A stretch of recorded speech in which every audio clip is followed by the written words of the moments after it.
Okay. Preparing to live stream the meeting. Setting up your meeting for YouTube Live in 5, 4, 3, 2, 1. Chris. Ladies and gentlemen, what's good, y'all? And despite the fact that we are a month in, Happy New Year from all of us here at the We Are Rising podcast. We hope your year is full of excitement and joyous occasions, or just, if it's the usual shit, we hope you enjoy that too. But still, though, before we even talk about 2022 for Rizin, and of course, since this is a review special, we got to talk about what's happened in 2021. We got to get you all caught up on some of the best things that happened for Rizin in 2021, as well as our predictions for 2022, as this is officially the second annual Rizin year-end review special or year-end preview special that we done? Oh yeah, second, maybe even third. Well, first at least in the second in the coronavirus era, I guess you'd say. Yeah, of course. I mean, I'm sorry, I've only been here for like 3 years, so I didn't know that I didn't know we've been doing it this long, to be honest. But still, though, in all honesty, this is the 2021 year-end review / 2022 year-end preview for Rizin, and we basically put out a little list of things for y'all to, comment on our respective Twitter feeds. Obviously, at We Are Rizin Pod, at 2021 year-end preview, year-end WARERIZINPOD, all in one word. Sorry for the background noises. As well as on the Focus Fights Twitter account at Focus_Fights. We basically asked you, the fans, what was your best moments of 2022? What was your best moments of 2021, mind you, for the Rizin Fighting Federation? And even though we wish we could say we had massive numbers, Andrew, we basically had some people commenting on us, for us, actually. Yes, numerous. We had our buddy Jay Wolf, of course. We had King CeeLo as well. I think Daniel Juzubeki as well came in with his thoughts. And we can, I guess we can go through all the individual categories as we go through the categories for ourselves. But before we do that, Chris, I just want to ask your opinion. Rizin 2021, what do you think overall? Was it a good year? Was it a bad year for the promotion? Was it, balanced? Give me your overall thoughts and how Rizin how it was for you in 2021. Well, as far as Rizin 2021 is concerned, I mean, I would say that they had problems getting out of the gate when it came down to not their numbered shows, but obviously Landmark and Trigger. Because if you remember, the whole year would have went bad, if Landmark. I mean, the whole year would have went bad if it was only defined by the Landmark shows. I mean, by the first Landmark show, but no, wait, actually, what the hell am I talking about? They started off in the spring with high hopes and high energy. It's just the fact that when it came down to the talent on display, they could barely get anybody in the seats. I mean, they could barely get anybody interested. And as you pointed out a lot of times, half of these shows for Rizin were glorified deep shows under Rizin rules.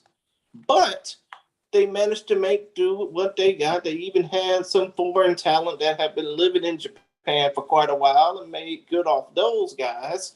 Well, 2 out of 3 ain't bad. But still, as far as Americans go, point of the matter is, it was a year of doing the best. No, it was a year of making do with what you got. And I think with Rizin this past year, even though they didn't have the wealth of international talent, they didn't have a wealth of, you know, decent fighters that anybody outside of us have known of. They made do with the stars they had, and I think it's shown well in the Bantamweight Grand Prix, wouldn't you say? Yeah, Bam Grand Prix was definitely maybe the highlight of the year when it came to just the promotion and considering what could have gone wrong, as we saw in the kickboxing one day tournament that they had in the summer. I think the Grand Prix went off pretty darn well from the beginning to the end. I know in the middle the fights weren't kind of the best, where it seems like a lot of the fighters are just playing it safe, but I definitely think that it got better. I think the beginning of it was exciting, and the finale, of course, with Ogiekubo winning, was an incredible. Uh, uh, it was a very heartwarming moment that he finally got his moment in the sun as a fighter who's always been there but never got the true big one. And so now he finally can say that he's got the big one and a wife, a future wife, to uh, look forward to. Oh yeah, of course, of course. Basically, that year was pretty much Hiromasa Ogiekubo's true comeback story, true underdog story, so to speak. Because everybody, including us, maybe even me, doubted him, thinking that he wasn't going to do much of anything, especially considering the fact that Kai Asakura was the overwhelming favorite going into the Bantamweight Grand Prix. Mm-hmm. But lo and behold, he showed us not only that he could have that resilience, but that he could have that drive and determination in order to succeed in the tournament, especially considering the fact that he was basically thrown through the ringer from the very get-go. Mm-hmm. Absolutely, absolutely. Yeah, he definitely definitely showed that he still is a capable fighter. That he's definitely not slowing down. That he's definitely not on his last legs, as some people might say. And also goes to show you that even there's still a life, or not. I shouldn't say life, but there still is a career to be made outside the UFC. And Rizin, hey, he won the equivalent. I think it was $80,000. I mean, you can say that it's about 80,000 US. Yeah. So listen, some main eventers in UFC don't even make that money. So for him to make that money and just to get the big trophy and get a big win, listen, hey, you know what? It was pretty much. He probably had one of the best years as an MMA fighter, just in general, for a major promotion. I mean, come to think of it, when it came down to, I mean, if you think about this, he would have been the guy to have defeated Demetrius Mighty Mouse Johnson if he was still in the UFC. Not saying anything bad about Henry Cejudo or Tim Elliott or anything like that, but I think off that Ultimate Fighter 24 season or 25 season, I don't know. Still, Ogiekubo was supposed to have been the guy to have defeated Demetrius Mighty Mouse Johnson. And if you look at what happened this past year, at least Ogiekubo won all his fights. Demetrius Mighty Mouse Johnson got upset. Oh yeah. Well, DJ's is in greener pastures right now. He's in one. He's playing his video games on Twitch, so he's Don't doing even, pretty fine. dude, don't even get me started on that damn one championship. Mm-hmm. Yeah, so you'll have 600 billion people coming after you. Yeah, of course. But who gives a fuck? I'm ready for all of them. Exactly. But I know that there's. Sorry, Chris. Still, though, point of the matter is, Ogiekubo, Hiromasa Ogiekubo was one of the, if not the breakout story of 2022. And I mean, you have to realize all this stuff with the, young women of Rizin, Seiki's Hour, Siwoo Park, that came late in the year, very late. So we only are going to know more about them as the year progresses, as this year progresses, if they get booked for more Rizin appearances. We didn't know anything about them before they had their bouts with Reina and Ayaka Hamasaki, respectively. Yeah, Adam Waite, at one point was like dead. It was just like between Reina, Kana, and Ayaka, and Miyu. Hold on. But like, yeah, it was at one point dead, but now Rizin has revitalized it with Seikazawa and Sayori Oshima, who are now on the top echelon of atom weights and Rizin. So it's great that that division that was at one point seemed to kind of just take a big halt when they couldn't bring in foreigners, since most of the atom weights that they would bring in were from United States, Europe, Brazil, all that stuff. Brazil, Canada. Yeah, and but now it looks like Rizin can now actually have a stable atom weight division thanks to fighters from Deep Jewels and from other areas, and it's not just going to be centered around Ayaka and Kana at this point. Let's be honest; those are the only two that that really were ruling the division for some time. Coronavirus, during the coronavirus, because yeah, they were just destroying all the talent there. So I definitely think that Rizin, props him for not giving up on the division, kind of waiting, hoping that kind of like putting on the shelf and waiting for the restrictions to lift up, because then we would have gotten to see people like Izawa or Oshima just like dominate the Rizin top fighters. So good on them for that. Mm-hmm.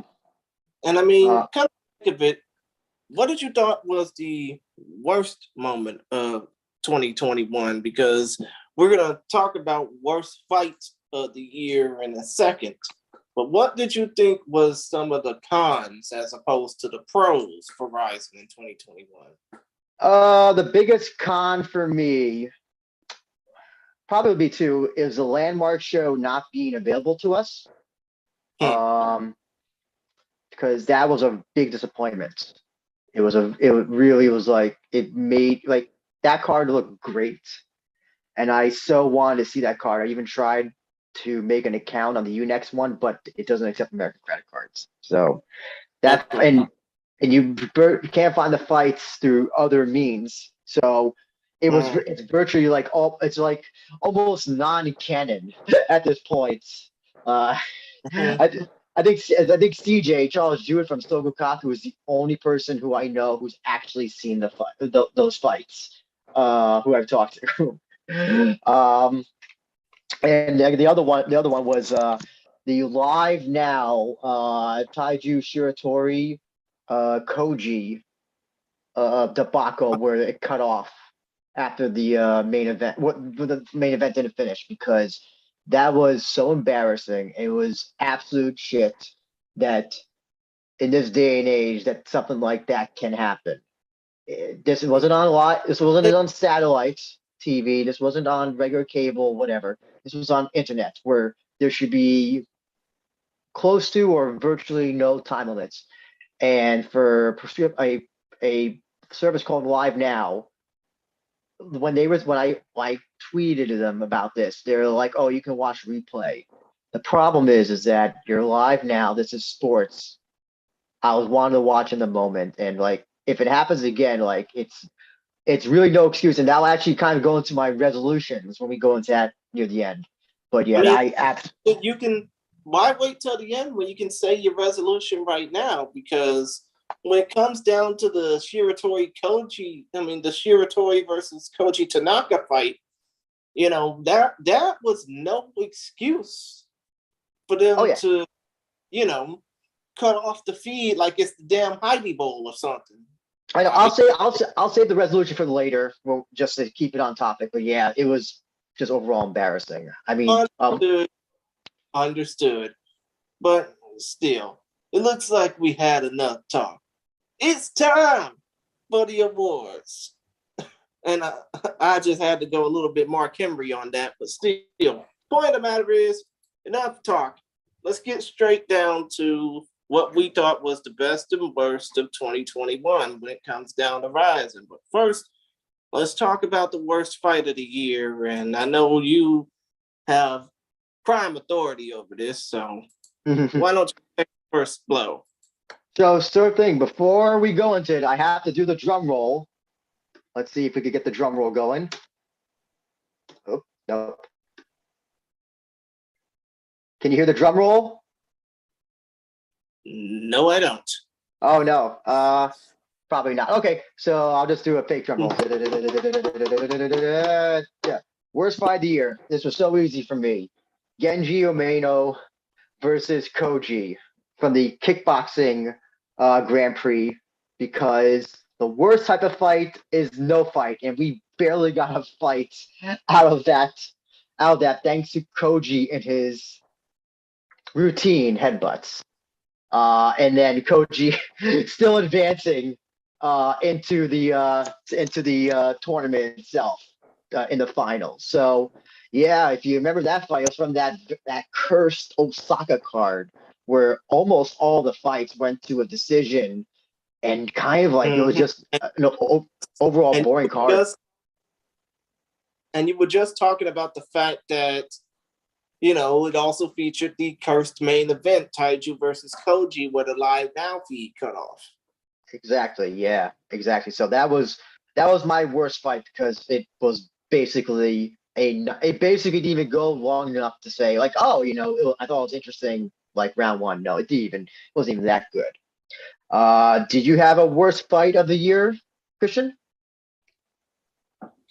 Well, obviously, I have not only a worst fight of the year candidate, but also a worst promotional tactic candidate. And my worst fight of the year would have to go to, hold on one second. My worst fight of the year, obviously, we can't get enough talking about this. Kubo versus Atsushi Shiratori Saito. I mean, let's face it. Even though Shiratori won this damn fight, even though all the entertainment happened before the fight, with Sarah Kubo's entrance singing her husband down to the ring, and Shiratori having his own band of groupies, it was just a complete and absolute clusterfuck. I mean, wouldn't you agree? Absolutely. Well, I mean, what we learned after, and we're not going to talk an hour, I promise, on this. This fight wasn't even a fight in the end. It was an agreed upon borderline pro wrestling match. And that would be fine if it was promoted as it, but we were promised a fight. We thought it was legit. Turned out that it wasn't legit. And there was all this, it was just a clusterfuck altogether. And it's not an embarrassing part of Rizin, but they were not involved with it, obviously, but it made, it soured. I had respect for Shiratori as this YouTube guy who was like actually learning how to fight and all that. And then, yeah, really like, I unfollowed him from all the social medias. I do not care about him. And now Kubo's career is up in the air. So how do we have no idea what's going to be next with Kubo. So I totally get what you're saying. Mm-hmm. And I mean, when it comes down to, how they thought about this fight, and obviously all of the controversy behind it, it's sad. Because obviously we're professional wrestling fans. We know going into professional wrestling matches that, unless otherwise, that shit is fake. But the injuries are real. The trauma is real. This was really pathetic, because if they basically done this to spite the promotion, it makes the promotion look bad. it makes the people watching the promotion, both domestically in Japan and obviously on these international shores, look bad. And it makes the people who want to put in interest for this promotion feel bad because they have to realize now, what they're getting themselves into. And now Rizin has to put out a statement saying, well, starting from this point on, we're not going to let people meet up before the fight to talk about the fight or anything like that. That to me is what pisses me off. Yeah. Oh no, it was it was disappointing, and I think it also distracted from the actual, a lot of, what happened with Ogiekubo's win and a bunch of other notable wins. It really, it kind of just overshadowed, at least in Japan, not in the U.S. That's pretty good New Year's Eve show. And it was very disappointing to learn about this whole thing. And but luckily, it seems to be dead and buried. So hopefully, none of this shit will happen again. Exactly. Real quick, my most disgusting promotional tactic would have to make Tenshin Nasukawa's boxing career believable. If you look at the two so-called exhibitions that he had, the first one was a 3-on-1 exhibition. It was him versus Hideo Tokoro, Hiroya Kawabe, and Koki Osaki. And obviously the New Year's Eve fight that he had with Takanori Gomi. I mean, don't you think that's kind of embarrassing? Because it makes Tenshin Nasukawa seem like a damn joke, even though he's all of 24 years old coming up this year. Oh, yes. The boxing things were just there were exhibitions. They showed us nothing. Listen, boxing is going to be a lot harder, than what he's been doing. Listen, the Tokoro fight was like, Tokoro was actually doing good against him, against Tenshin. It was kind of a pointless. They were pointless exhibitions. They meant nothing, and they were just to get Tenshin on the card. The interest in them, especially the Gomi one, was absolutely zero for me. I could care less what would have been what was the outcome. But it doesn't matter. We're getting Tenshin Takaru. Hopefully, that's all that matters in the end. Yeah, hopefully so, because if that fight ends up being any different if that fight ends up being just like these boxing exhibitions, then I, for one, would not be looking forward to what Tenshin Nasukawa has in the world of boxing, especially considering the fact that on this side of the Pacific, we only know, most people, especially the talking heads, only know him for getting knocked out by Mayweather. But that's not there. Now, you can run off the list of what people thought were their worst of 2022, of 2021. So our buddy King C2 at King CeeLo 24. He has a bunch of worst MMA fight. Going from number one down. Oda versus Kubo. I would definitely agree. Kenta Takizawa versus Imanari. I have to disagree. I love that match so much. Don't you, Chris? Weren't you a fan of the whole wackiness of just that fight? I mean, I was more excited seeing Imanari back on a fight card that was relevant.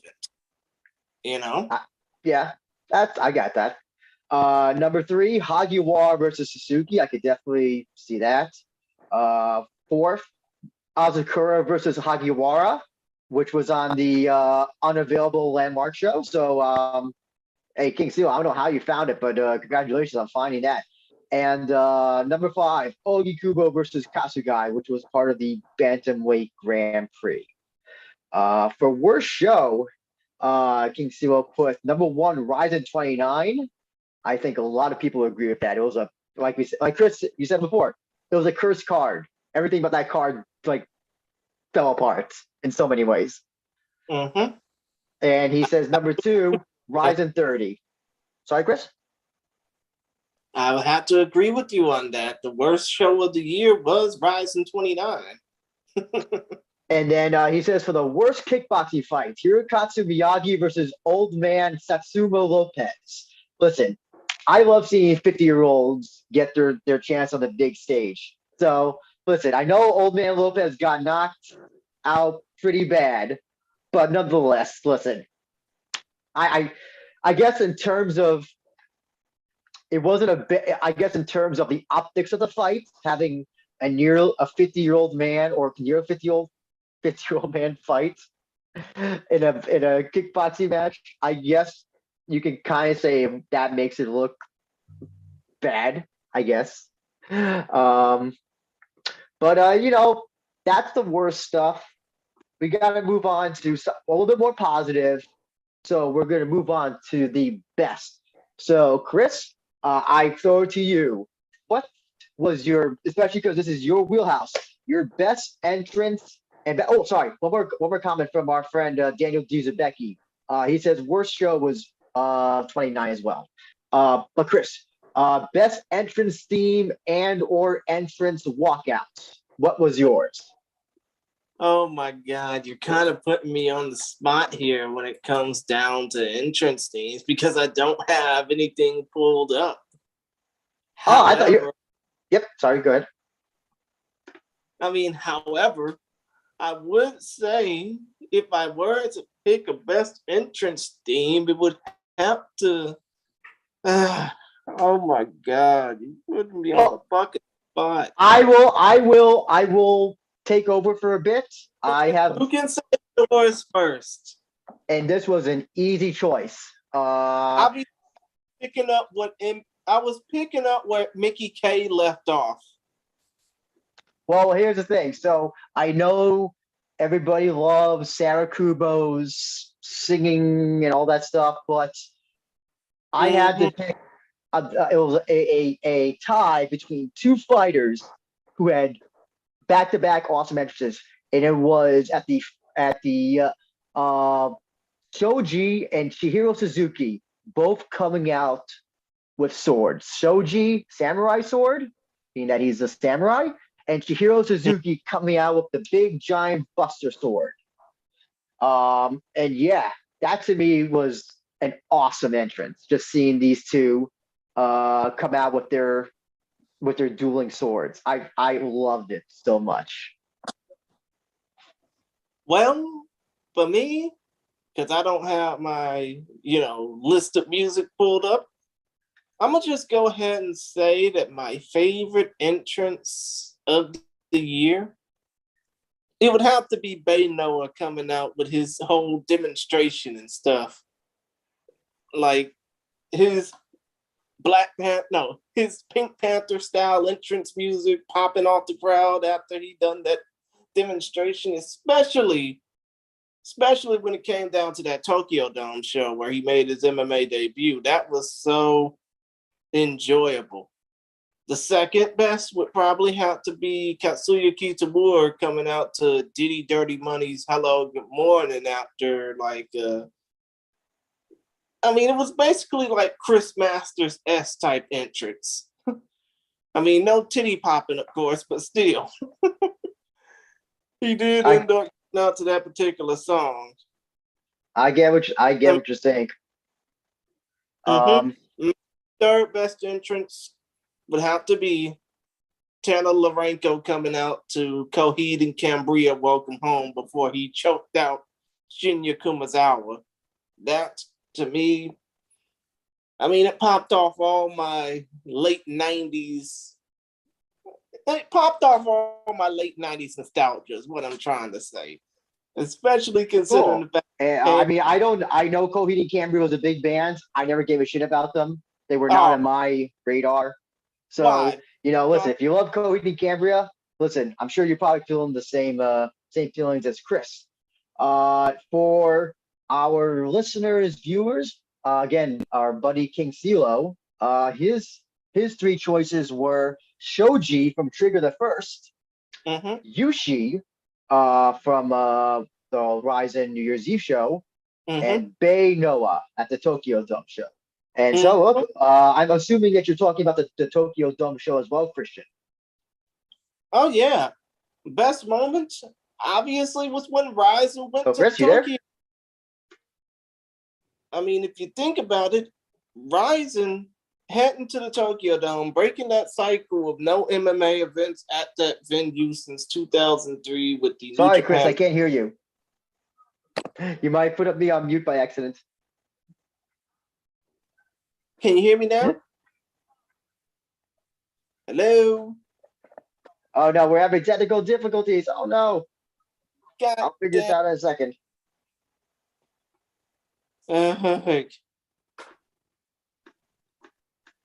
I can't fucking believe this. Like, seriously, can you hear me?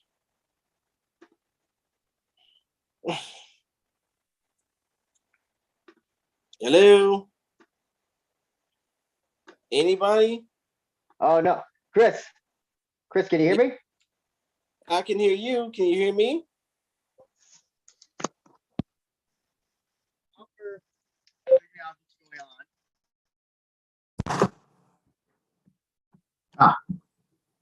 Okay, can you hear me? That's much better. That's much better. Sorry about that. Yeah, sorry about that. But still, point of the matter is, what I was trying to say was that the Rizin show at the Tokyo Dome, Rizin 28, which marked the first MMA event at the Tokyo Dome since 2003, it was very, very breathtaking to see this show happen, because it's, in some way, it's like professional wrestling hitting the forbidden door. You just never know where they could show up, or it's like nobody knew that AEW could have a show take place at Arthur Ashe Tennis Stadium in Flushing, Queens, New York, where you're probably more closer to than I am for obvious reasons. But still, the Tokyo Dome show for Rizin was like MMA hitting the forbidden door and knocking it down, despite the fact that it came with a card that was pretty lackluster. Well, mostly lackluster.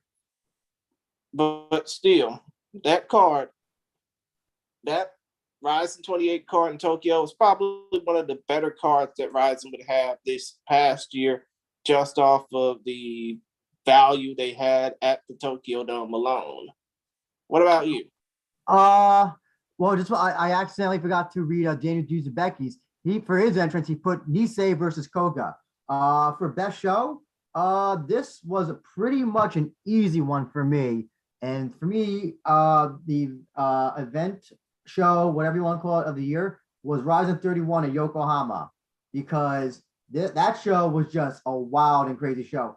It was funny because it was also one of the few, I think it was the only Rizin show I had, minus the ones at the beginning, was the only one that I did not watch live, because I worked that day and I got home. I was just like, you know what?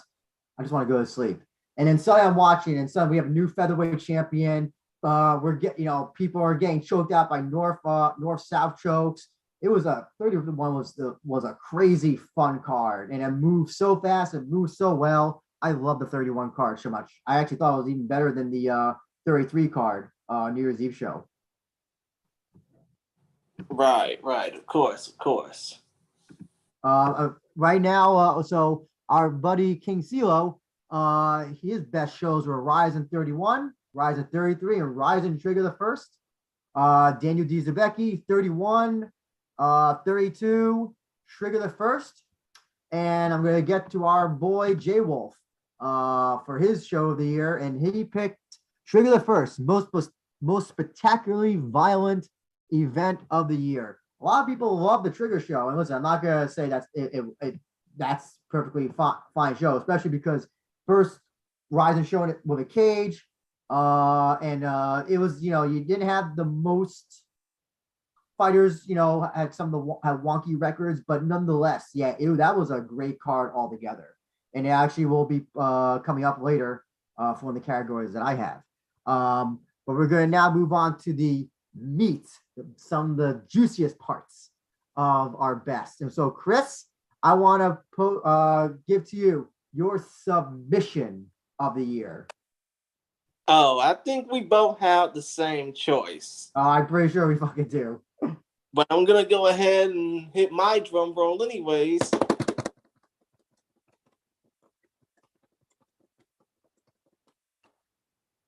My submission of the year is Tanarenko versus Shinya Kusumata. The gi choke submission from Rizin 32. Rizin 32, yeah. Rizin 32. His gi choke submission, the Okari Ilijime, which is a rare judo choke. I mean, you can basically say that our boy from Whittier, California. I mean, you can basically say that our boy from the San Diego area done his best to outmaster the judo master, so to speak. So yeah, Chris, I'm just gonna do a short little drum roll because you predicted right. Mine is also Tanner Lorenzo from same thing. Listen, this was a fucking geek choke. Like, yeah, I know like submission, like it's so rare to see a submission that we'll probably never ever see again, and just like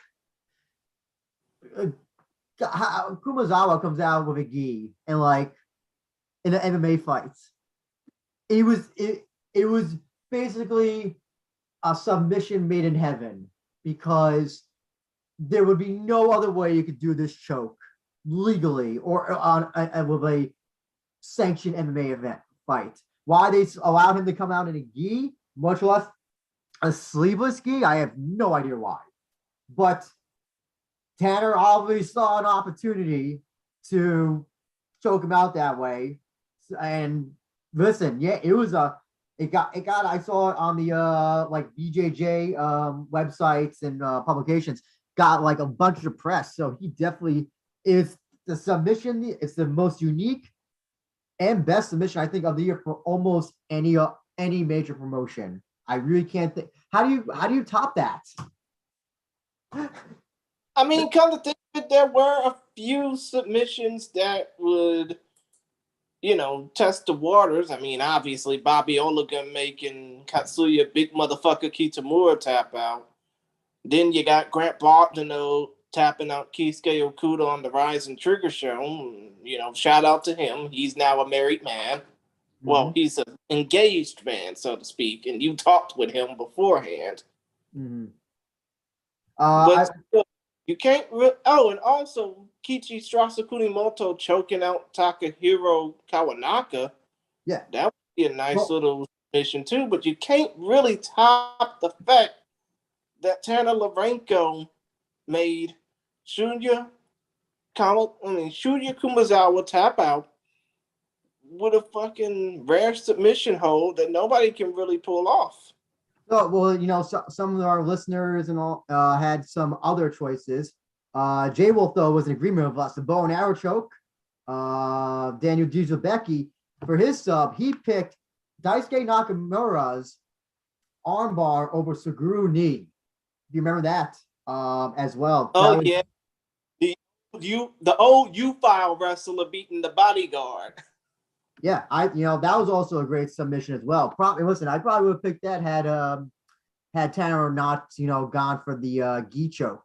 And our boy King CeeLo, he has a number as well. For his first Satoshi's triangle choke over Musayev. That was a fantastic, especially because we never saw Musayev, finish or get demolished, like especially in how quickly it was. Like the fight, I think it only lasted maybe a minute or two, a little over a minute, 2 minutes. And Souza, and obviously that all the pre-fight hype, the entrances, the intros, the anthem playing lasted longer than the fight. Yeah. He picks second, Nakamura versus Knee. Another great submission. Third, he picks Imanari's arm lock over Kasugai. And actually, I didn't see the fight, but I did see, the clip from the confessions. He's I think he actually dislocated or broke Kasugai's elbow with that. And Kasugai retired after that fight. That's also a great submission. Plus, who doesn't love to see Imanari get a win? Am I right? Exactly. Now, Hey, before he we has one more. Sorry, Chris. He has one more. He says honorable mention Lorenzo's submission over Kumazawa, but he puts in parentheses wasn't a relevant fight. I disagree. come the fuck on. Really? Uh, How the hell wasn't that a relevant fight? Was it because of the fact that it took place on a was it because of the fact that it took place on a card that was mostly boring to him? I don't know, but I guess in terms of the skill level, Tanner making his first pro fight, Kumazawa, I think he was at an under 500 record, so I guess kind of you can make an argument compared to like Nakamura versus Nii, two established MMA fighters. I guess I can't, or Satoshi versus Musayev. I guess I could kind of see the argument like that. I disagree, but Satoshi's triangle choke over Musayev, I totally get King CeeLo. Understood. But before we even continue, don't you think it was kind of odd that the Bantamweight Grand Prix had no submission finishes? Well, Imanari tried to change that up. Unfortunately, he did his Imanari rolls had no effect on Takizawa. So, listen, that's interesting that there was actually no subs in that tournament. You got KOs or decisions, which, you know what? Who knows? I was hoping that Imanari would be able to hit his Imanari roll heel hook. Fortunately, it did not happen. Now we're going to move on to the more violent portion of the awards. And that'll be best KO, TKO. Chris, if you have your choices ready, I'll put off to you. If not, I will take over for you. So let me know what's good for you. I'll go ahead and start by saying that my favorite women's MMA knockout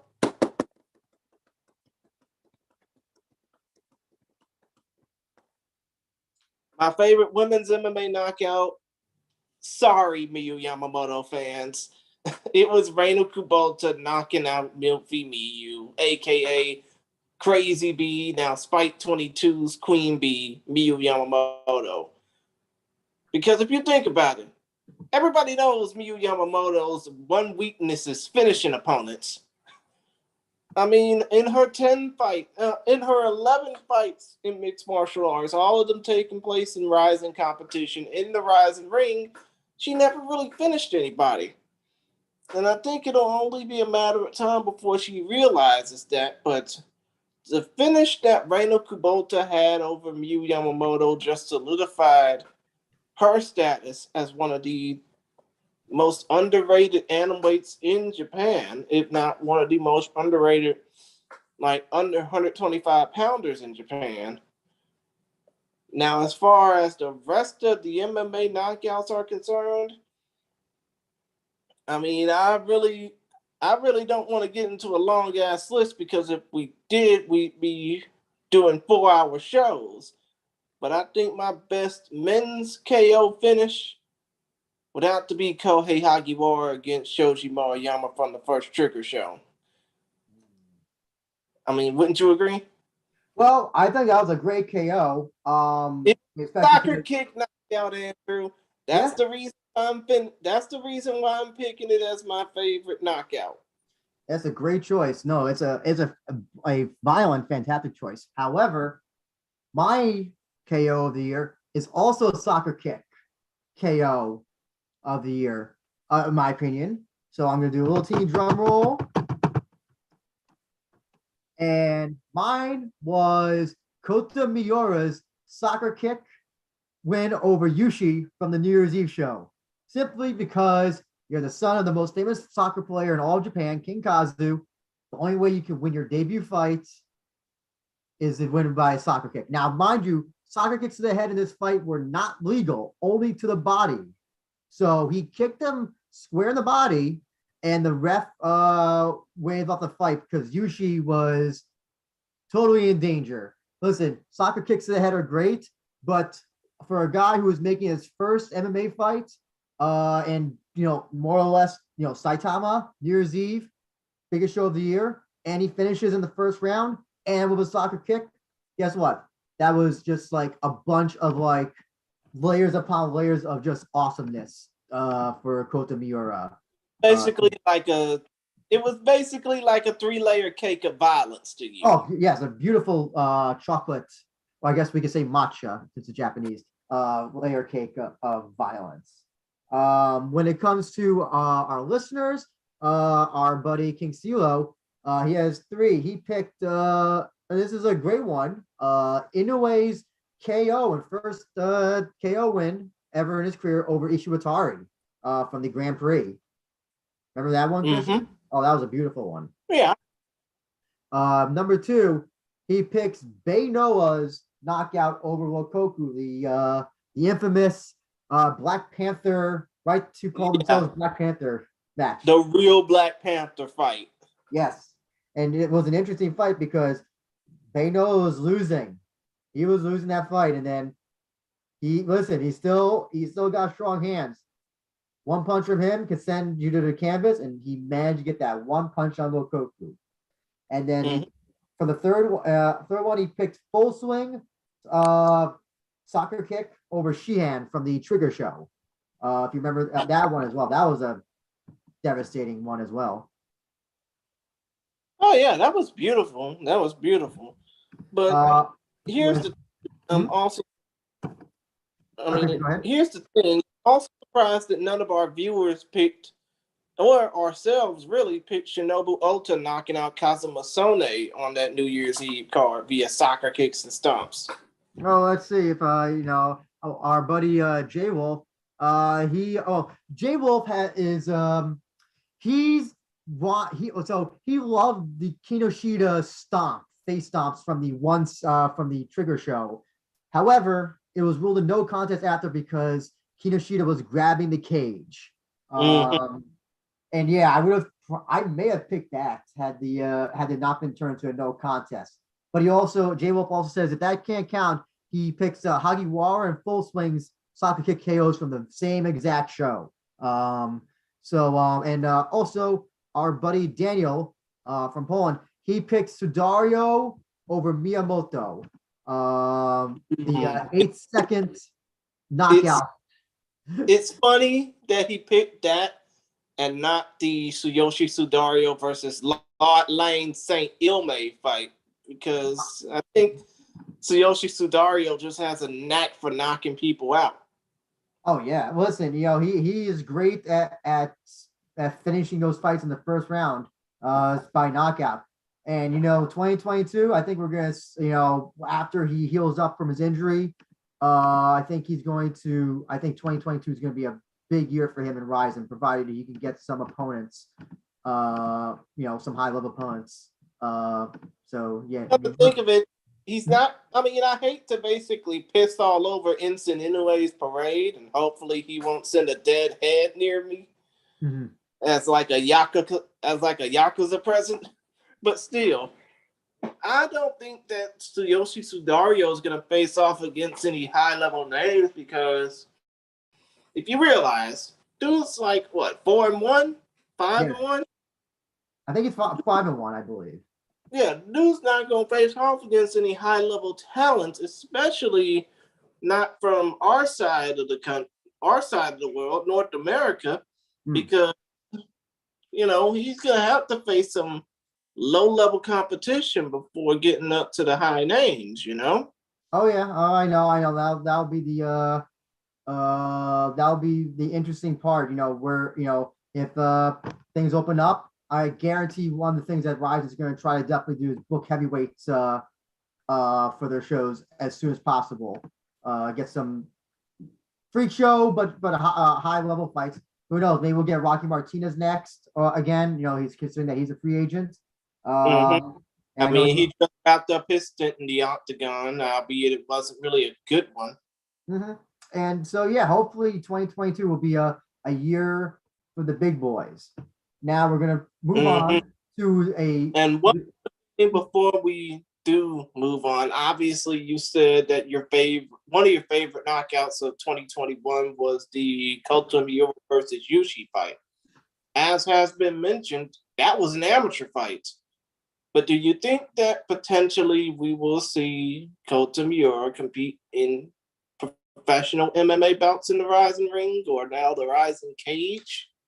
I think so. I think what the best thing to do, and I said this when we did the review, the recap of 33, is hopefully he can do some fights on like a deep or a shuto or just somewhere else, besides Rizin, just kind of learn the ropes of professional MMA or being tossed into a pro MMA fight in Rizin. I think that's the best outcome, in my personal opinion.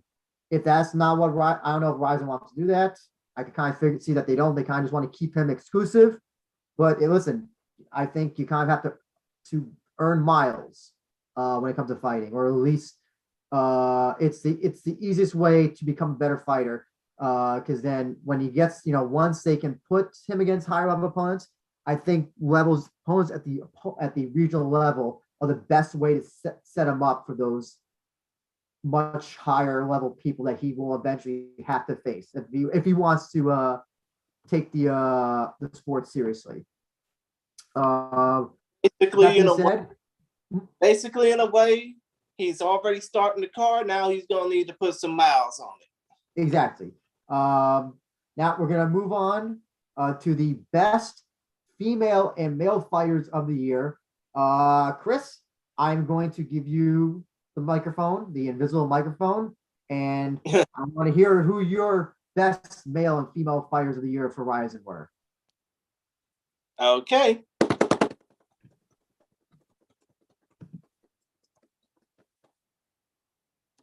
My best male fighter of the year would have to be, obviously, Hiromasa Ogiekubo.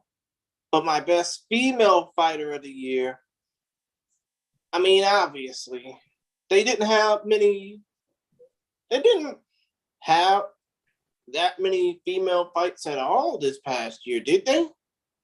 No, they didn't have a lot of consistent fights when it came to fighters, because in terms of somebody who had like a long streak or at least consistent streak, it was definitely the women's fights were kind of like all over the place. Of course they were, considering the fact that you've rarely seen. Obviously, you've seen Ayaka Hamasaki fight like, 4 times in the last year? No, she had the fight of Fujino, and then she had the fight of Izawa. So she went 1-1 in 2021, I believe. Then here's the thing. My female fighter of the year is very, very undecided. Because if you think about it, man, Rizin didn't have that many female talents compete this year. Hell, they had no women's fights at the damn Tokyo Dome. That kind of says something, don't it? Oh no! Not only that, they had no fights. They had no women's fights on the landmark card. They had no women's fights on the Trigger Show. Come on. I would say who my best women's fighter was, but you got to have more consistency, even with some of these fighters that come from deep jewels like Sewell Park or Seiki Izawa, who obviously many people are saying now is going to be the future of the promotion, myself included, because it's time to weed out the old frauds. Mm-hmm. But still, though, all I can say is instead of picking and choosing who the best women's fighter is, they need to have more consistency. It makes no sense to see Ayaka Hamasaki only twice a year, and one of them is for the title. Mm-hmm. Well, I thought this year's, I agree for the most part. It's very hard to choose a best female fighter. But I did have one. I crunched the numbers. I eventually came to one. So best female fighter for me, Seika Izawa. Simply because she had done something that nobody else has done in many, many, many, many, many, many, many years, and that is definitively defeat Ayaka Hamazaki. And especially considering where she is, how she started as an MMA fighter, she has not even close to the experience that Ayaka Hamazaki has. And in her fight against Hamazaki, just totally outclassed her in every way. And by the way, also non-title fight, so she should be next in line for a title. No ifs, ands, or buts. I think Izawa is one of the future major fighters of the atomweight division, and hopefully once they can bring in international fighters, she can then face off against more international competition. Of course. But now, then again, you have to think about it. If you look at Seika Izawa and Siwoo Park, the latter of whom beat up Reina, I mean, wouldn't you probably think that there'll be more of a talent influx of, I mean, because like I said, it's about time that the 30 and 40, or in the case of Miyu, 50-year-old women stop with the, I mean, basically, what am I trying to say? It's basically about time the old women get put out to pasture, so to speak. But still, when it comes down to the younger women, Izawa and Seiwoo Park, do you think that it'll only be a matter of time before we see young women's fighters come into the fold for Rizin? oh yeah, Like I think phenom, so to speak, like yeah, what Kuro once was. I definitely think that Deep Jewels is going to be basically it's going to be feeder for the atomweight division at this point. That's how it's going to be. Deep Jewels is producing some high level female talents, and I think that's where Rizin is going to be focusing on, is seeing who the best fighters or the I guess most marketable fighters of that division are, and so they'll definitely be that's where they're going to get all their talent from. Now, Chris, I'm going to throw it to you. Your best male fighter of the year. I have a feeling who it is, but I'll hear you. I already said who my best male fighter of the year is. Hiromasa Ogiekubo. Okay. Sorry, go ahead. What about you? Who was your male fighter of the year? I know I'm not doing this to be contrarian. I think Ogiekubo had a fantastic year, and it was so great to see him get all those major wins and win the big one. But I went with a different fighter, and it was Satoshi Souza. I think that Satoshi had some incredible finishes. He became champion, and he defended his title.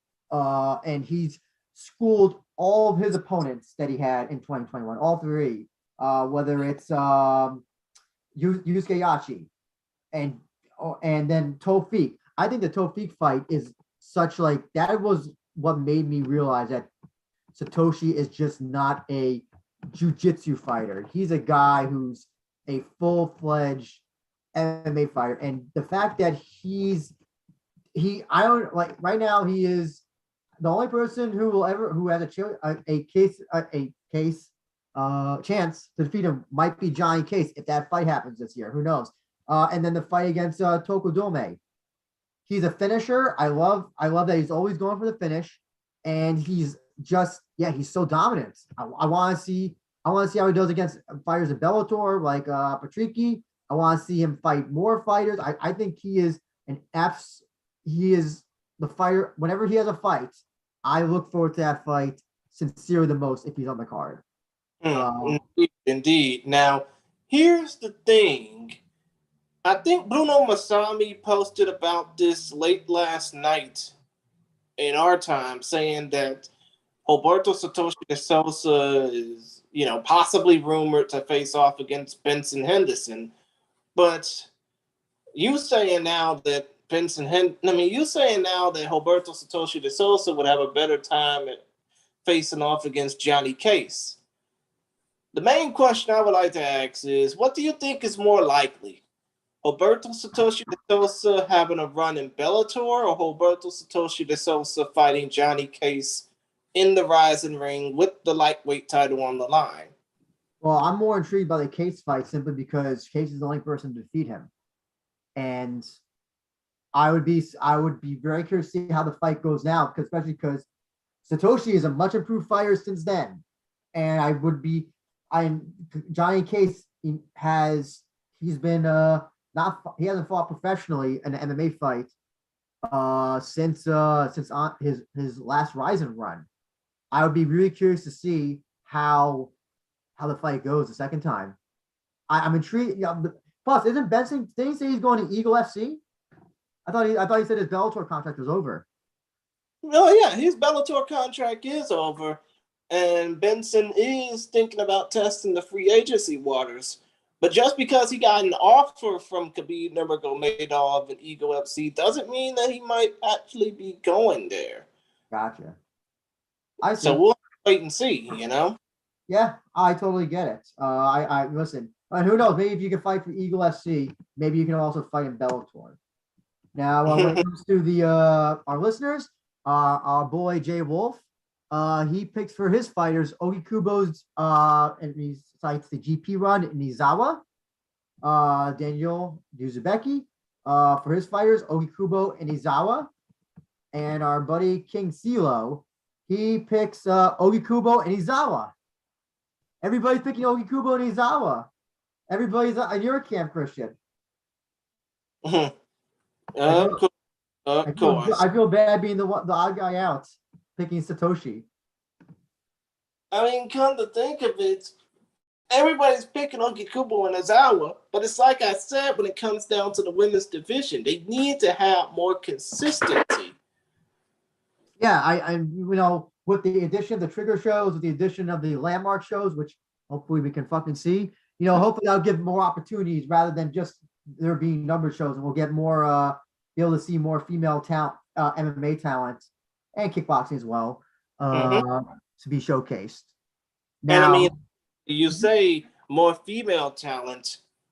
When it comes down to the Panchan Rina fight that happened on New Year's Eve, do you think that we will see more women's kickboxing? Oh yeah, but Panchan Rina apparently, I think CJ said that like a lot of fans become soured on her. I think she said some things or something. Plus, she said she wants to do MMA. I think as well. Yeah, I don't know. Wait.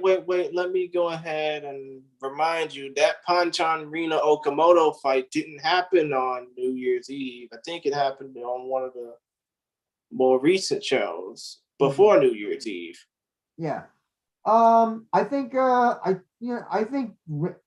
Rina. The problem, so if her level is Rina is much more popular than Panchan Rina, but the issue is that Panchan Rina is like her popularity is on a low level, but it's popular. She's more known than other kickboxing fighters in her division. So I mean, I think Rise is obviously going to go after. They're going to try to do with her what they do with Yoshinori. That if Yoshinori's still with Rizin, and so they're going to try to. That's how they're going to try to promote. They're going to try to build her up that way. Again, that's a division that I don't know like how much talent you truly have, simply because she's going to be beating people who are obviously not on her level. It's kind of like Reina, where Reina was just dominating everybody because she's so much higher level. And so does that actually help her, or is that actually does that hinder her in terms of fan interest? You know what I'm saying? I think it hinders her more than anything, especially when you say that Panchan Rina is looking to do more MMA. Don't you think that kind of ruins the whole J-Kick fandom? I don't know. We'll have to wait. We'll have to see who Rise produces as a star. I know that Hinata Terayama and Nazakawa's sister are being heavily featured on our Rise cards, and probably they're gonna start elevating those two after tension leaves, and I really think that those are the two that probably, if Panchan does go and she's not done with kickboxing, I think they're definitely going to be focusing on Terayama Naoto Terayama and Mazukawa's sister. We got Kobe Day in the chat. Speaking, I mean, before you get to the whole of the fandom talking about what their favorite, who their favorite fighters were, I just gotta ask, what are your thoughts on the whole Glory Kickboxing partnership with promotions like Rise and Infusion? I mean, that could also give us some female kickboxers. I mean, well, I don't know. Well, no, Glory doesn't have female fighters, does it? I don't think it does. I think it's all men, right? Only female fighter of note that Glory has nowadays is Tiffany Van Soest. Okay, yeah. So, yeah, virtually non-existent when it comes to Deep and Rizin. It's going to be a non-factor. And then you have the fact that so many of those men are in different weight classes than Japanese fighters. I have no idea how that's going to work out. I think CJ said it best. I'll believe it when I actually see something like an actual show. Then we can see how it's done. And what they their first show was Glory's first show of the year is supposed to take place in, I think, Belgium in about a month's time. So we'll see where that goes. We got our buddy Kobe Days in the chat. Sorry, Chris. Kobe Days in chat. He said that Deep Jewels is rising canon. I would absolutely agree with that. It is absolutely rising. Now the question is Deep Kick rising canon? That's what I'm wondering. Is Deep Jewels, is it Deep Jewels Kick or is just Deep Kick? Does that also have the women's kickboxing? It's probably just Deep Kick, dude. Okay. But of course, Chris, there always has to be, the big one, the one that MMA fans, kickboxing fans, whatever the fight that everybody loved. So, Chris, I'm going to throw it to you. Your best fight of the year from Rizin. Okay, my best fight of the year from the Rizin Fighting Federation would have to be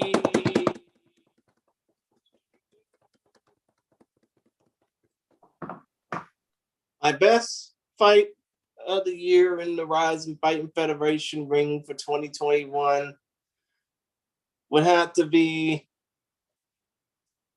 Taiju Shiratori versus Coach. Nah, I'm just kidding. No, I'm pretty sure on the list of nobody's best fight of the year. But yeah, my best fight of the year, as far as the ones that I've seen, my best men's fight of the year, best overall fight of the year, was Juntaro Ushiku knocking out Yutaka Saito to become the second Rizin featherweight champion back at Rizin 31 in Yokohama. Because if you think about it, the whole lineage of that title started with Yutaka beating Mikuru Asakura. Now you got Juntaro Ushiku, who's not only the flag bearer for Rizin, but the flag bearer for Deep as well. And recently he just defended his Deep title.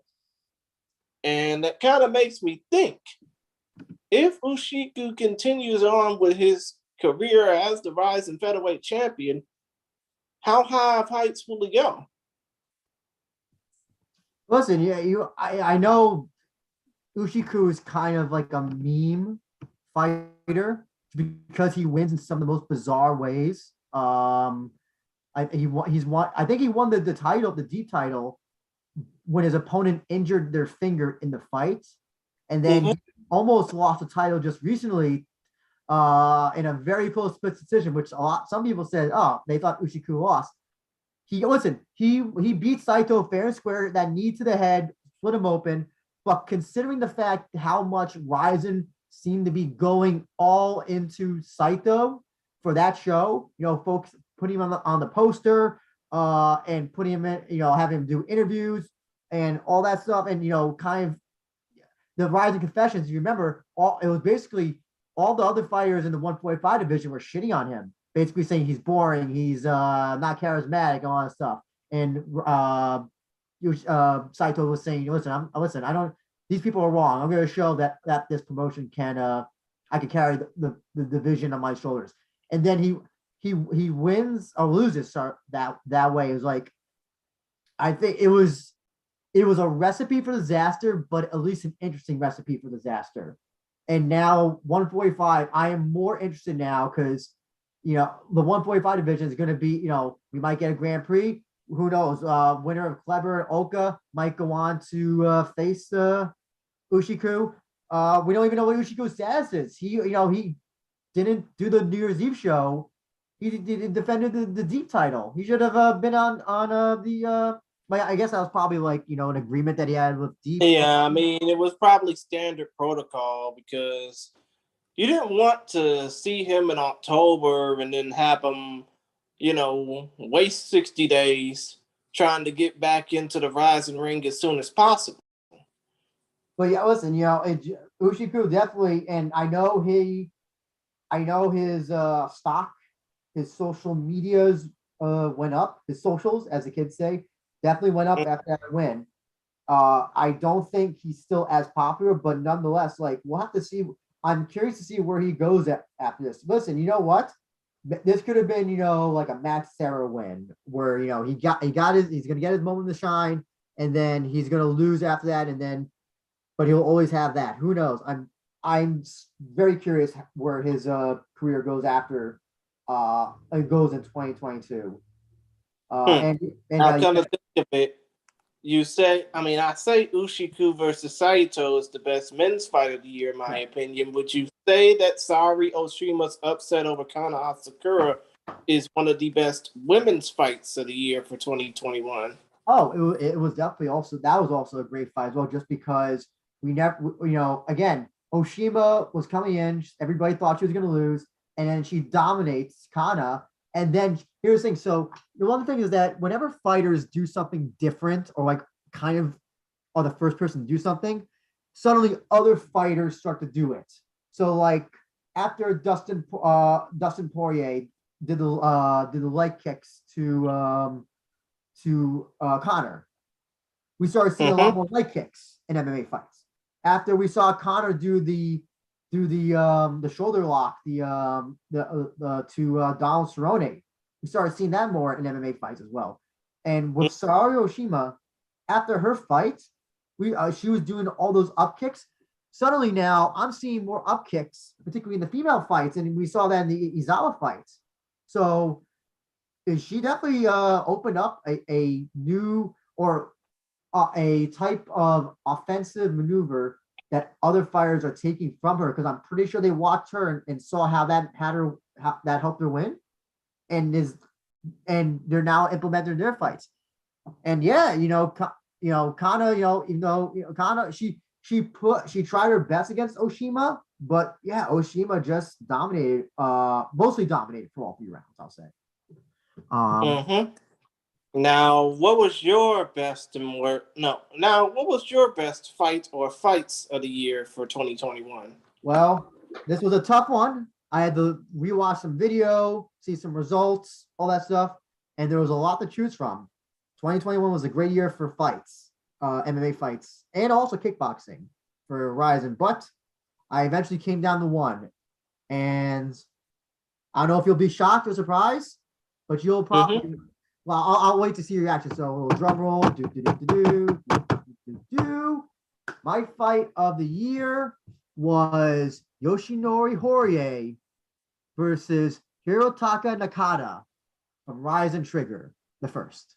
Why you gotta turn on our boy like that? Well, no, that's the thing. That's the reason I'm picking the fight, because I'm not turning on him. Both fighters were incredible in this fight.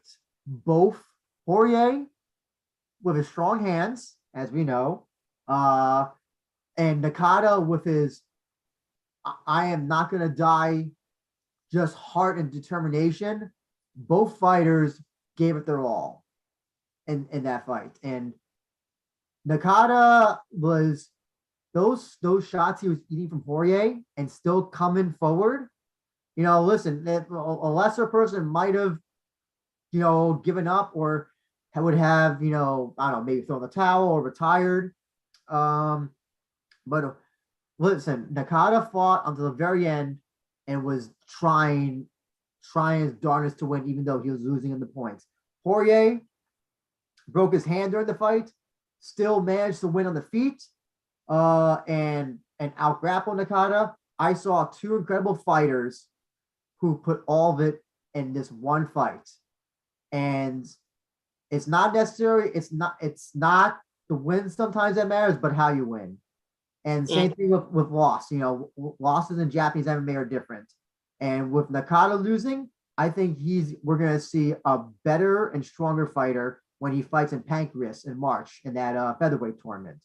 And when he comes back in Rizin, I think he's going to get a win in Rizin. I think he's going to make improvements from that fight. Jorge is a tough opponent, man. Listen, Jorge, he's only had one loss. You know, it was the UFC, but he's dominating everybody else. Hakeem Dawodu. Yeah, and listen, Dawodu's that guy's a strong puncher. So listen, you get punched by him and knocked out, that's no big deal. But Jorge's been on tear as well, and he's the one guy who Nakata was the closest guy since he came back from Jorge came back from UFC to actually put up like a tough fight against him. Both props to the fighters.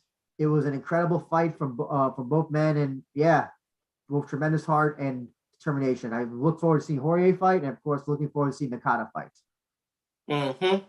Now, what was the fans' reaction as far as what was the best fight of the year for 2021? Okay, so our good friend Daniel Juzebecki from Poland, for his fights, he picked a few. He picked two. Sorry, Mitsuhisa Tsunabe versus Maeda from the Okinawa show. That was the fight, if you remember. I think Maeda had Tsunabe in the back take and started doing the kicks to his head. That was very unique as well. And then for his fight of the year, his true fight of the year, he picked Koji Takeda versus Takasuke Kumai, which that was a great fight. And I think a lot of people forgot about that because that was at the beginning of the year. I think that was March, and that was like a crazy fight. Third round, I remember that being an incredibly just like bonkers fight, especially because Takeda looked boring in all of his other matches that he had in Rizin, and this one he looked so much better. Any thoughts on that fight, Christian? Any thoughts on that fight? Takeda Kumai, if you can remember it. I know it's from the beginning of last year. Oh, my apologies if I don't really remember it. But no, that's fine. I think that fight was worth watching, but it was, overlooked by the fact that you had Roberto Satoshi Souza submitting Kazuki Tokudome in the co-main event, and Ayaka Hamasaki defeating Kana Asakura in the main event in their rematch for the super anime title. But still, I think that fight was just a little overlooked. Gotcha. Our boy King CeeLo, so he has two categories: best kickboxing and best MMA fight. I kickboxing, I think, I don't recency bias be damned. Yaman versus Koji he picks. And that was a fantastic fight. I almost consider that to be my fight of the year as well. Just overall fight of the year from the New Year's Eve show. And for his MMA fights, he picked 5. Takeda versus Kumai. Shichiro Ito versus Kunta Hashimoto. That was a great fight from that Yokohama card because that was a fight where Ito almost got finished in the first round, but then managed to make a comeback and submit Hashimoto. That was also a great fight. Maeda versus Tsunabe, which we just discussed. Number 4, he picks Ogiekubo versus Kai GP finals. I think that's definitely a fight that you would agree with that, Chris, right? That's definitely a fight of the year contender. Yeah, most definitely, especially because it capped off Hiromasa Ogiekubo's true underdog story. Not to mention as well, he got his win back against Kai, and especially because nobody thought that Ogiekubo was going to win this tournament at all. I think some people thought he might make it to the finals, but certainly not the winner. And then for number 5, he picks Hamazaki versus Asakura 2. Again, that was also from the beginning of the year. That was a very close fight as well. And I know that some people thought Asakura won, and then Hamazaki obviously won that. And yeah, that was also a great fight. Definitely, and if you're segregating by gender, Hamazaki versus Asakura was definitely the best female fight of the year. Now, come to think of it, as far as kickboxing fights go, I know you can say without a shadow of a doubt that Shiratori versus Koji was one of your contenders for worst fight of the year. But would you say that Taiju Shiratori, his knockout over Ryo Takahashi, was one of the best knockouts of the year as far as kickboxing goes? Yeah. Oh yeah. Taiju had a great knockout in the first round of that tournament. Unfortunately, the tournament itself was just cursed just in general. So unfortunately, like I wish I could say, yeah, it was a great tournament, but unfortunately, it was just not. Other than that, and yeah, this kickboxing for the most part, 2021 for Rizin was like, it was trash. A lot of the talents, it was so much. It was very lopsided, the talents, because you had some guys who had so much experience taking on people that didn't have a lot of experience. And all the fights, some of the fights were just like really boring, not exciting. And so yeah, unfortunately, 2021 was not the best year for kickboxing for Rizin, unfortunately. I mean, the highlight was probably Yoshinori Nakata, doing what he does, because he's always just a fun guy to watch when it comes to Rizin, or kickboxing, I should say, in general. Now, I guess our list is the worst fight of 2021. Oh no, we were talking about that, Chris. That was the very beginning. What we have next, though, is Rizin resolutions of 2022. So, Chris, I'm gonna. Come to think of it, I thought we was also going to talk about who the worst fighter of the year was. Nah, listen, no. There was really nobody who was the worst fighter. I mean, unless you want to put like Bobby Olgan or we can say worst promotional tactic, like what the Wrestling Observer does, or what Wrestle Crap used to do. Yeah, I mean, there was really nobody. Like, I don't know. Like, it's very hard to find like worst fighter. I mean, I don't really see like any of the fighter. Like, I mean, I guess you want to put Bobby Olgan or Katsuya Kitamura, because you just. Kitamura's first MMA fight and, gassed out in the first round. I guess you could kind of say he, like, compared to the rest of Rise's fighters in 2021. He's the closest. Or if you don't, or Bobby Olgan, simply because of his his actions. Or if you want to even say like Shibatar for what he pulled. I mean, to be honest, all three of those would be acceptable, but I would say that Tenshin Nasukawa's so-called boxing exhibitions were the worst promotional tactic of 2021, because they're trying to make people think that his boxing career is believable. Yeah. When in actuality, again, we only know him for getting knocked. I mean, most of the people in North America only know him for getting knocked the fuck out by Mayweather in under a round. Yeah, that was definitely shitty, because they did it twice. They did them, and it's like, it was boring the first time. Why would you do it the second time? So yeah, it was just like garbage and just so unnecessary. And it was really like the way that the send off was terrible. Just like that he should have had a big kickboxing fight, in my personal opinion. But that's just me. I mean, hopefully his last fight in Rise and the bout against Takeru Sagawa will be worth watching. Yes. Now, Chris, we're running. We're a little bit short of time, but I'm gonna still pause it to you. Rise and resolutions. You have 3 things, so you can only pick 3 of something you want to see Rise and do or don't do in 2022. Could be a fight that you want to see. Could be a promotional tactic. Could be anything that you want to see Rise and do or do not do. And you only have 3. So whenever you're ready, sir, go ahead and pick your 3.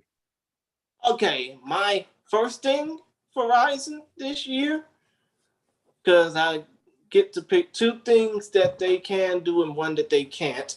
But one of the first two things that I want them to do is utilize their partnerships more with, I mean, not just with Bellator, but with Deep as well, with all the other domestic promotions in Japan, but more especially with Bellator, because I think you got foreign fighters coming in.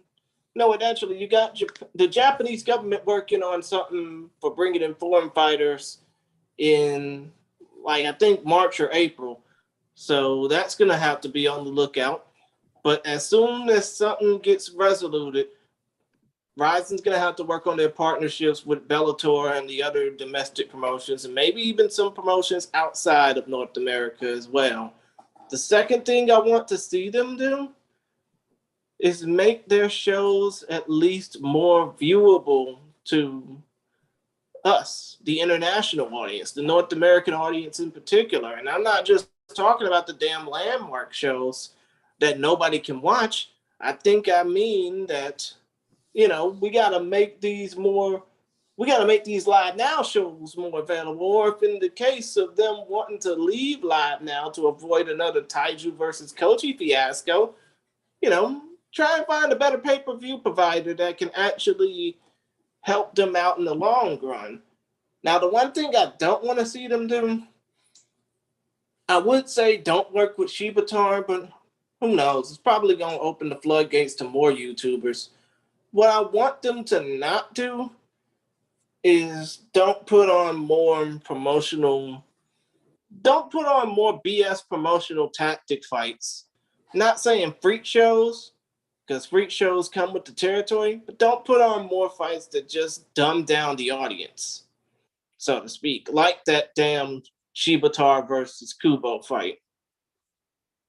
What about on a level of like Bobby Olagan or Kitamura or something on that? I don't think they would ever do something like Full Metal Dojo, but what about, you know, getting pro wrestlers, getting more pro wrestlers to have fights, or I guess celebrities to, well, not YouTube celebrities, so just celebrities in general, kind of like a Kota Miura. Well, I mean, he's a little bit different. He's actually, but like Bobby Olagan or other people who have actual real experience in the sport. Do you think that is at a level where it's okay?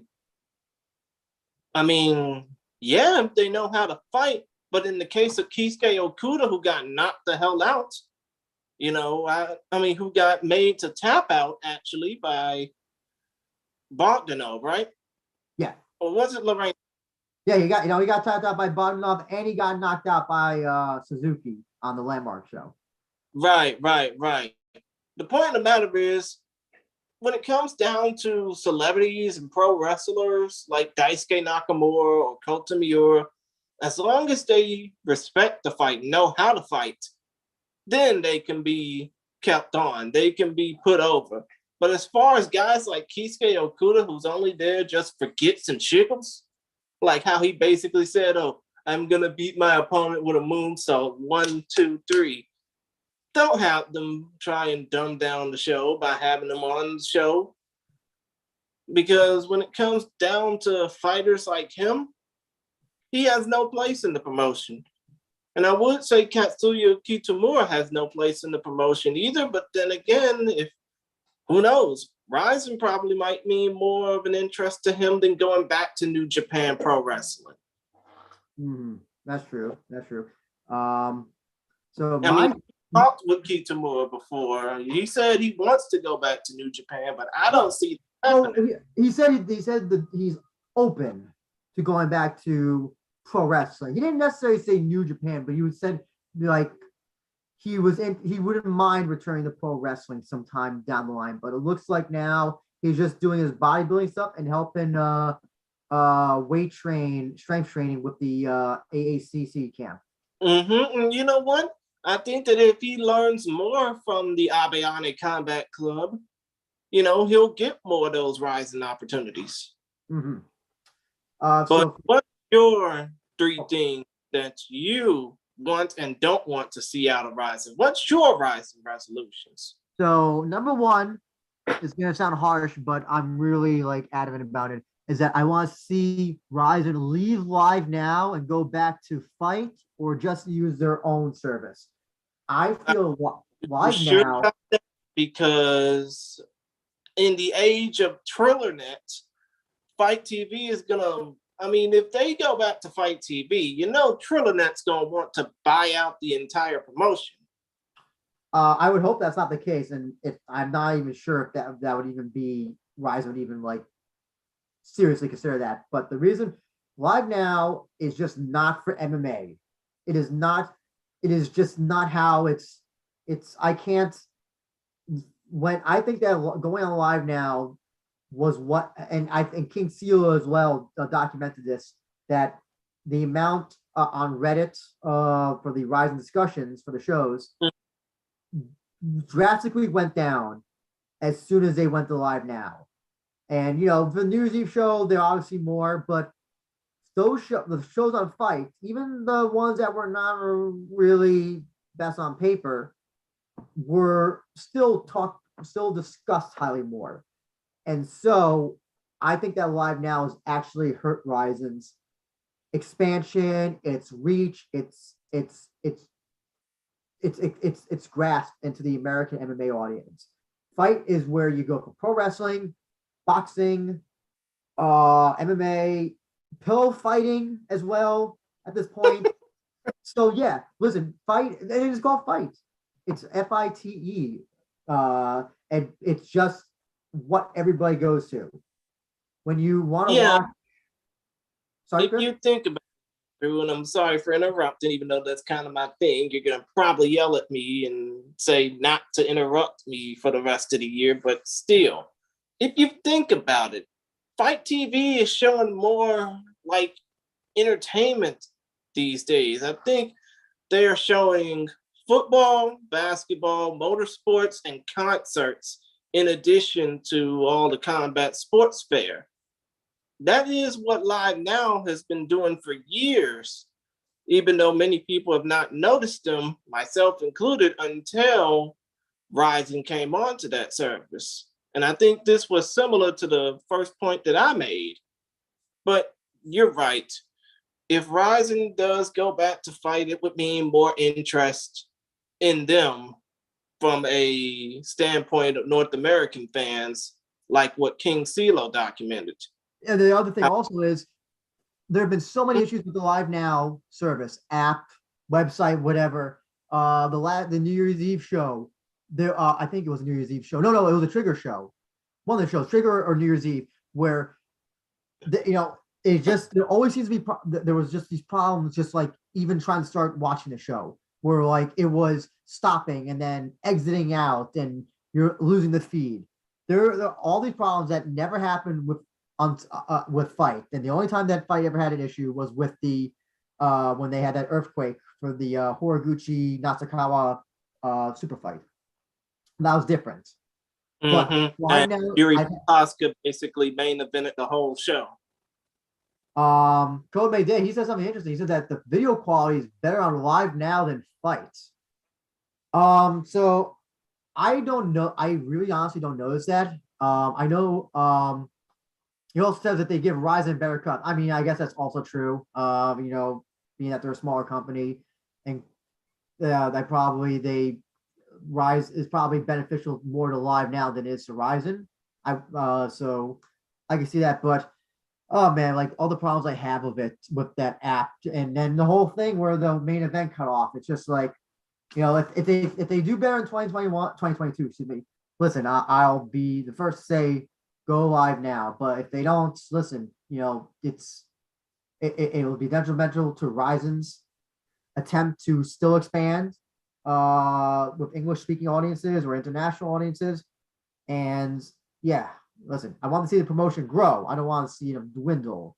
And if this platform is making it dwindle, well, it sucks. It sucks to see as a fan.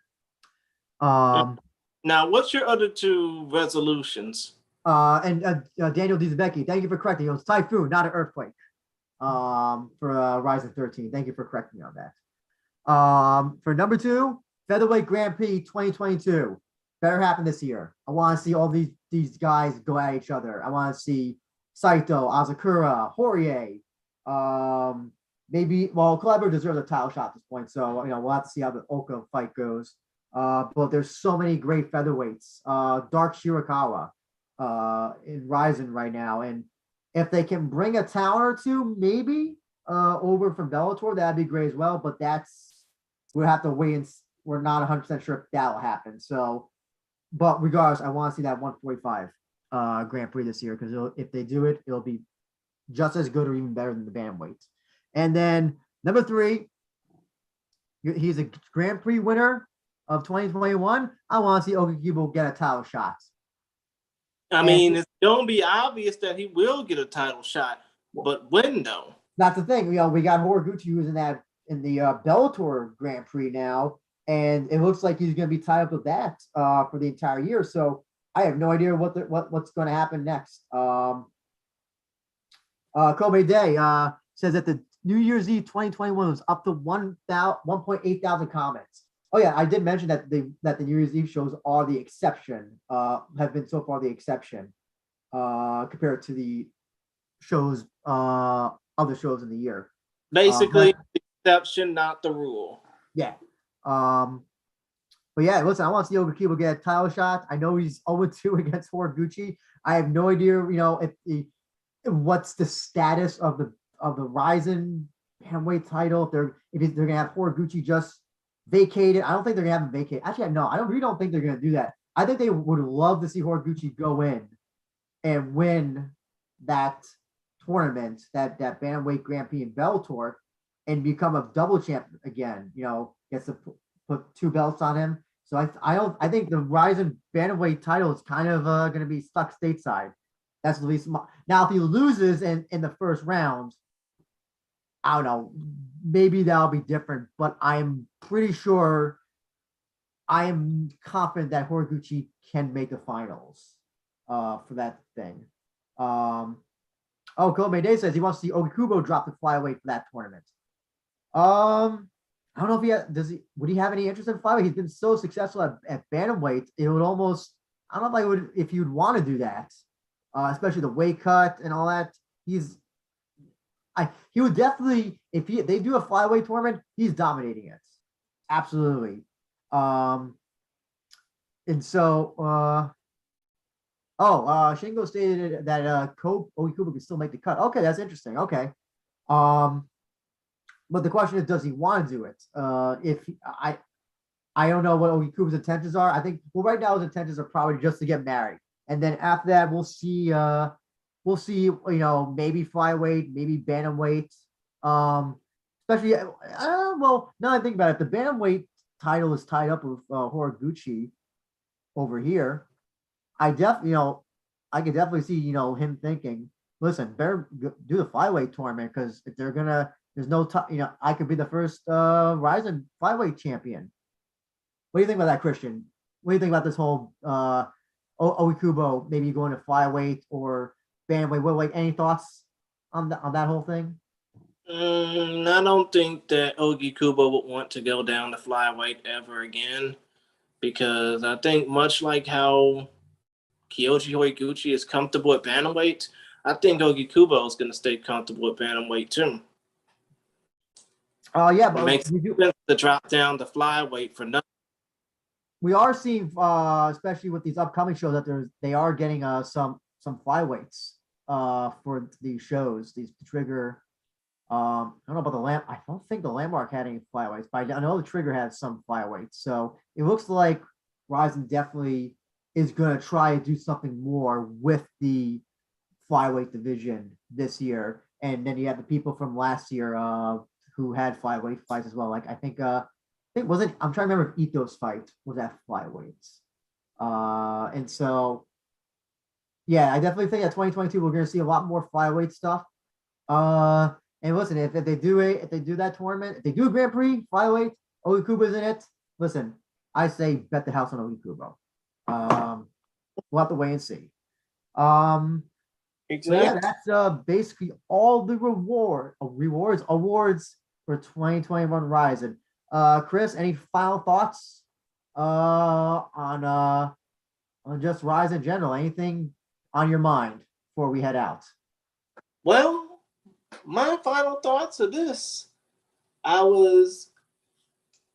despite the fact that Live Now had its troubles, I was happy with what Rizin got for 2021, with the exception of obviously a few things. The Tenshin Natsukawa promotional era is over, and the fact that, you know, Shiratori almost ruined my damn New Year's Eve, but still, point of the matter is, Rizin for 2021 was decent, even though they had no international talent pulled through. They had no really careening interest in women's MMA, even though there were like a bunch of other fights that a lot of people were interested in.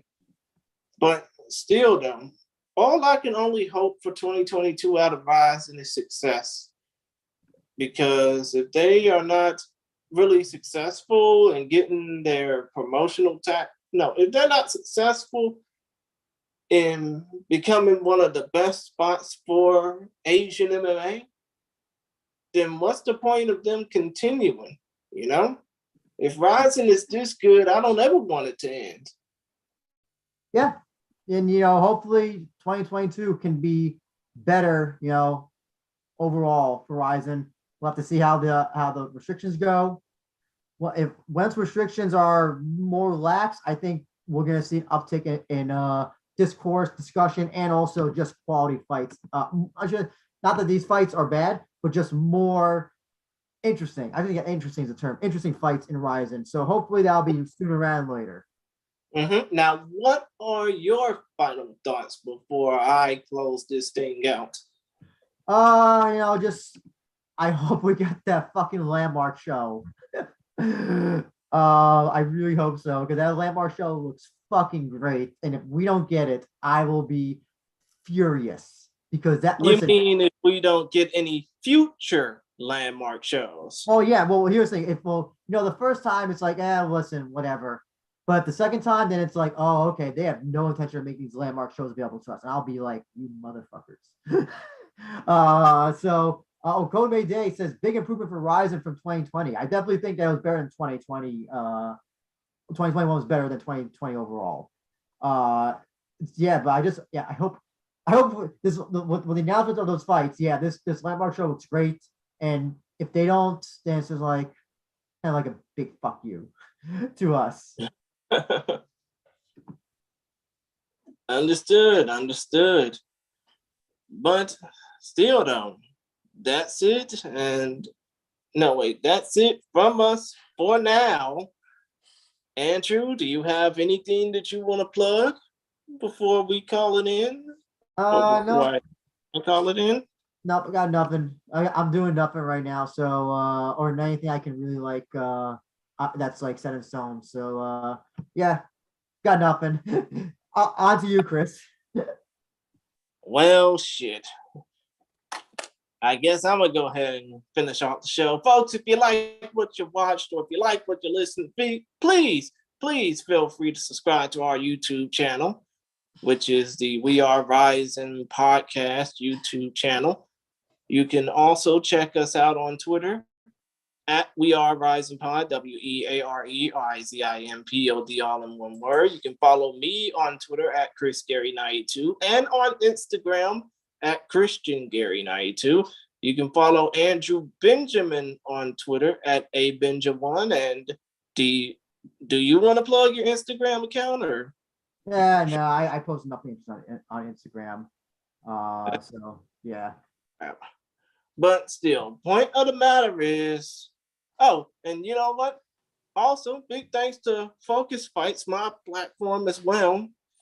Obviously, you can follow us on Twitter at Focus_Fights. You can like our Facebook posts, facebook.com/FocusFights. Subscribe to the YouTube channel, and also be reminded that whenever we get FocusFights.world, our website up and running, you guys will be the first to know. But still, though, we're just happy that y'all joined in on the Rizin Fighting Federation as much as we have covering it in 2021. And if 2022 is going to be any better, then I sincerely hope that it's going to be one to remember.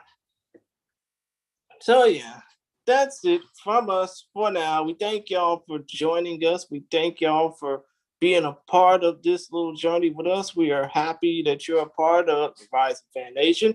And we are equally grateful that you have listened to us and commented on us for the We Are Rizin podcast. Stay safe. Damn it, I'm trying to close this thing out, but this damn thing, as usual, won't let me. Still, though, stay safe, get vaccinated, peace, my peoples, one love, world. We will see y'all when we see y'all. Until the next time oh my goodness, I am trying to stall. It's so hard to. Andrew, you got any final thoughts real quick?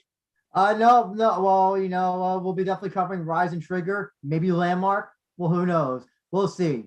But we'll definitely be covering Trigger as the of the next show. And then. Yeah, of course, because that next show is going to be taking place for Rizin Trigger, February 23rd at the Ikopa Arena in Fukuroi, Shizuoka, Japan. That main event will feature Clever Koike Ertz versus Oka Sasaki, Yuta Oka Sasaki. And the next show after that will be Rizin Landmark on March 6th, which was just announced last night before the big Rizin show the big mega show that'll probably take place in June between Tenshin Nasukawa versus Takeru Sagawa. But enough about all that. For now, we thank y'all for listening. We thank y'all for enjoying what we have to offer. And until next time, fight fans.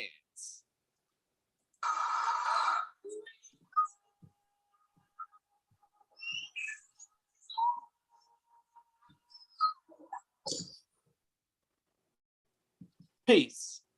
We'll see y'all.